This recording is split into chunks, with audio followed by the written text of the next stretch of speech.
আসসালামু আলাইকুম, সবাইকে স্বাগত নিবিড় কৃষি চ্যানেলের নতুন আরও একটা ভিডিওতে। তো স্বাগত জানাচ্ছি নিবিড় কৃষি আগ্রহ থেকে। তো মাত্রই মুষলধারে বৃষ্টি হয়েছে আর কি, চারপাশ পানি এখনও বাইরে আছে আর কি। তো ভিডিওটা হচ্ছে যেটা নিয়ে আসলে এই সময়ে আমার ঘাসের সংকট। আসলে সচরাচর কিন্তু আপনার শীতকাল ছাড়া ঘাসের সংকট হওয়ার কথা না, কিন্তু আমার সংকট হয়ে গেছে। কেন এই সংকটের সম্মুখীন হইলাম সেটাই আজকে আপনাদের সাথে শেয়ার করবো। আসলে মানে আমার একটু অবহেলার কারণে এই সমস্যাটার সম্মুখীন হচ্ছে। 30% গাছ লাগাইছি, সেখানে আপনার গরু হচ্ছে 3টা, তারপরও যদি না হয় তাহলে এটা কিন্তু আসলে একটা মারাত্মক একটা বিষয়।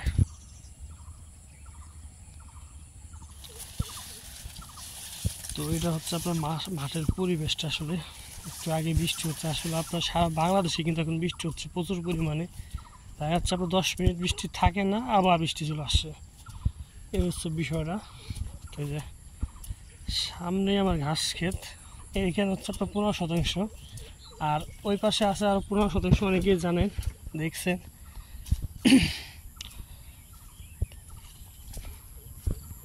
তো এই হচ্ছে ঘাসের অবস্থা, হাঁটু সমান ঘাস আছে আর কি।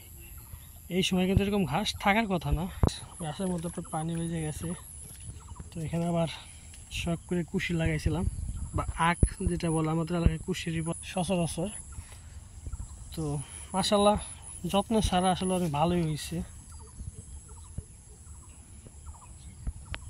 তো এই দিকে আবার দেখেন যে ঘাস, নিচের ঘাস কিন্তু প্রচুর পরিমাণ আছে, কিন্তু এই অতিরিক্ত বৃষ্টির কারণে কাটতে পারতেছি না। পুঁই শাক লাগাইছিলাম গাছের মধ্যে, আসলে কি আর বলে, যে মরিচ লাগাইছিলাম শখ করে। এখান থেকে কিন্তু আপনার 100 গাছ লাগাইছিলাম, এর মধ্য থেকে কিন্তু আপনার 800 টাকার বেঁচে ফেলছে আর কি। প্রচণ্ড খরা ছিল এবার আসলে। এই হচ্ছে ঘাস। তো যে কারণে আসলে আমার ঘাসের সংকটটা, ওই পাশে যে ক্ষেতটা আছে ওইটা একদম ক্লিয়ার কাটা। যে কারণে সংকট পড়ছে সেটা হচ্ছে যে আপনার কিছুদিন আগে যে খরায় গেছে, আপনার ঘাস কিন্তু এখানে আমার কাটা হয়ে গেছিলো, কিন্তু ওই সবজার সেচ দিতাম আর সার দিয়ে দিতাম, তাহলে কিন্তু সংকটটা আমি পড়তাম না।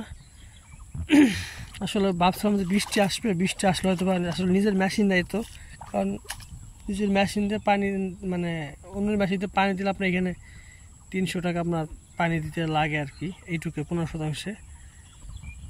আর বৃষ্টি আসা থাকা এই গাছটা আমার এই সংকট বয়ে গেল। এখন আপনার 1 হাতের মতন গাছ আছে আর কি।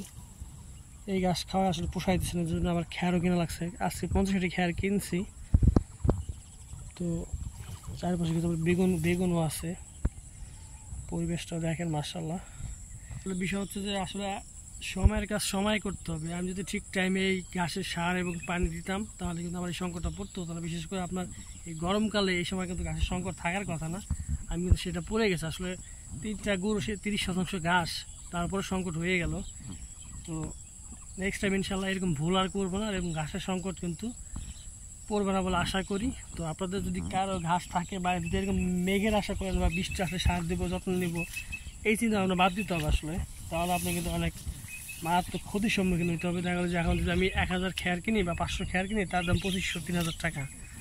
তো এটা কিন্তু আসলে আমার জন্য খুবই লস আসলে লস। তো এটাই আর কি, যে জন্য আসলে এই সময় আমার ঘাসের সংকটটা পড়লো, আপনাদের সাথে শেয়ার করলাম। আর যদি এরকম সিচুয়েশন আপনাদের কারো হয়ে থাকে, তো চেষ্টা করবেন যে এই সিচুয়েশনটা না পড়ার আর কি। সময়কালে সেচ দিবেন, সার দিবেন, তাহলেই গাছের আর সংকট পড়বে না। আমার মতন পাকনামি কেউ করবেন না। তো এটাই আর কি। ভিডিওটা কেমন লাগলো কমেন্ট করে অবশ্যই জানাবেন। আর হ্যাঁ, আমার চ্যানেলটা সাবস্ক্রাইব করুন। সবাই ভালো থাকবেন। আসসালামু আলাইকুম।